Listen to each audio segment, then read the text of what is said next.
Breaking news చూస్తున్నాం. ప్రముఖ సంగీత దర్శకుడు ఏఆర్ రెహమాన్ చేసినటువంటి వ్యాఖ్యలు బాలీవుడ్ లో పెను దుమారం రేపుతున్నాయి. తనకు అవకాశాలు తగ్గడానికి మతం కూడా ఒక కారణం కావచ్చని ఆయన చేసినటువంటి వ్యాఖ్యలపైన పరిశ్రమ వర్గాల నుంచి తీవ్రమైనటువంటి అభ్యంతరాలు వ్యక్తమయ్యాయి. అయితే వివాదం ముదరడంతో రెహమాన్ దీనిపైన స్పందిస్తూ వివరణ ఇచ్చారు. తాను వ్యాఖ్యలను పూర్తి స్థాయిలో వక్రీకరించారని, భారత్ తనకు ఇల్లు గురువు అని వెల్లడించారు. సంగీతానికి గౌరవం తగ్గడమే తన ఆవేదన ఉద్దేశమని, ఎవరిని బాధ పెట్టడం తన ఉద్దేశం కాదని స్పష్టం చేస్తూ ఒక వీడియోను విడుదల చేశారు.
My teacher and my home.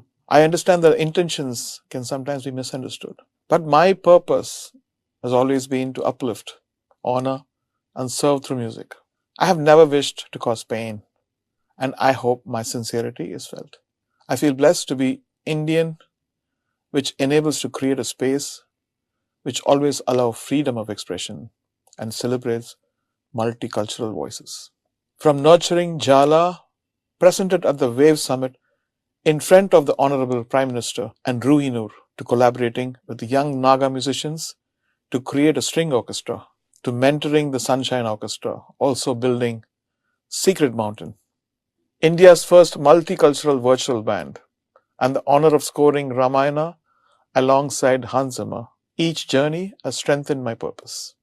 I remain grateful to this nation and committed to music that honors the past, celebrates the present, and inspires the future.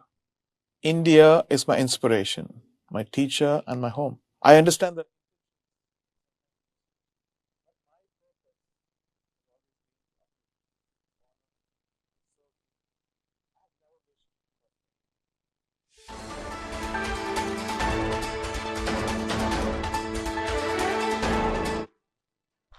మొత్తం మీద ఇదే అంశానికి సంబంధించి మరింత సమాచారం మా ఫిలిం కరెస్పాండెంట్ రాణి అందిస్తారు. రాణి, చెప్పండి. ఏఆర్ రెహమాన్ చేసినటువంటి వ్యాఖ్యలు బాలీవుడ్ లో పెను దుమారం రేపినటువంటి పరిస్థితి తెలిసిందే. అయితే దీని మీద రెహమాన్ క్లారిటీ ఇవ్వడం జరిగింది. మొత్తం మీద ఆయన ఏం చెప్పారు, పూర్తి అప్డేట్స్ ఏంటి?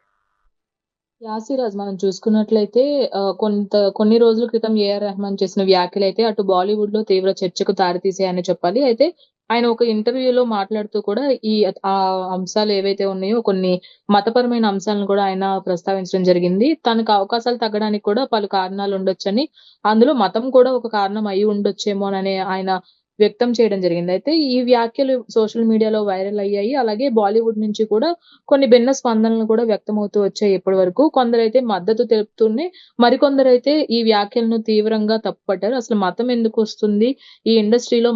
మతాన్ని పర్టికులర్ గా చూడాల్సిన అవసరం లేదు. ఎందుకంటే చాలా మంది ఇక్కడ ఆర్టిస్టులు ఉన్నారు, టెక్నీషియన్లు ఉన్నారు. వీళ్ళందరూ కూడా మతానికి సంబంధం లేకుండానే వాళ్ళు ముందుకు వెళ్తున్న పరిస్థితి కూడా కనిపిస్తున్నాయని చాలా మంది కూడా సోషల్ మీడియాగా ఏఆర్ రెహమాన్ చేసిన వ్యాఖ్యల్ని తప్పుపడడం జరిగింది. అయితే అసలు మతాన్ని ఎందుకు ప్రస్తావించారు? అవసరమా? అంత అవసరం ఏంటి? డే టు డే లైఫ్ లో మనం ఇప్పుడు ప్రెసెంట్ జనరేషన్ మారుతున్న కొద్దీ సంగీతం మీద అభిరుచులు పెరుగుతున్నాయి. అలాగే దాంతో పాటుగా కొత్త సంగీత దర్శకులు వస్తున్నారు.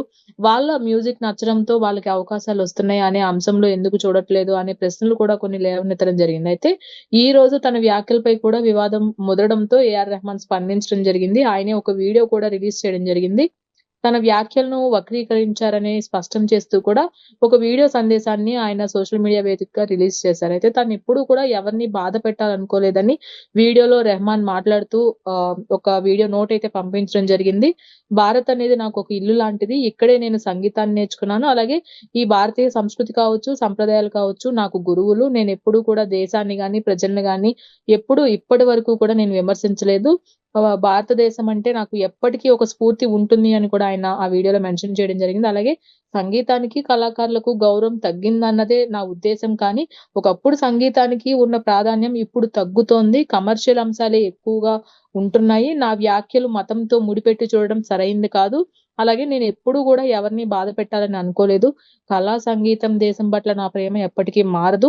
ఇప్పుడు నేను చేసిన వ్యాఖ్యల్ని కొంతమంది తప్పుపడుతున్నారు గానీ, ఇవి నా నిజాయితీని గుర్తిస్తారని ఆశిస్తున్నానంటూ వివాదానికి ముగింపు పలికే దిశగా ఒక ప్రయత్నం చేసినట్లుగా కూడా మనకు ఆ వీడియోలో అర్థమవుతుంది. ఎందుకంటే తను మాట్లాడిన పాయింట్ కరెక్ట్ అయ్యే ఉండవచ్చు కానీ, దాన్ని మతంతో ముడిపెట్టడంపై కొంతమంది అసహనం వ్యక్తం చేయడంతో ఈ రోజు ఆయన ఈ వీడియోతో క్లారిటీ ఇచ్చారని అర్థమవుతుంది సిరాజ్. కాబట్టి మన సంస్కృతి సాంప్రదాయాల పైన ఆయన ఎంత అమితమైన గౌరవంతో ఉన్నారు. అలాంటి ఒక లెజెండరీ మ్యూజిషియన్ ఆయన మ్యూజిక్ కి ఫ్యాన్స్ అంటూ ఉండని వారంటూ ఉండరు.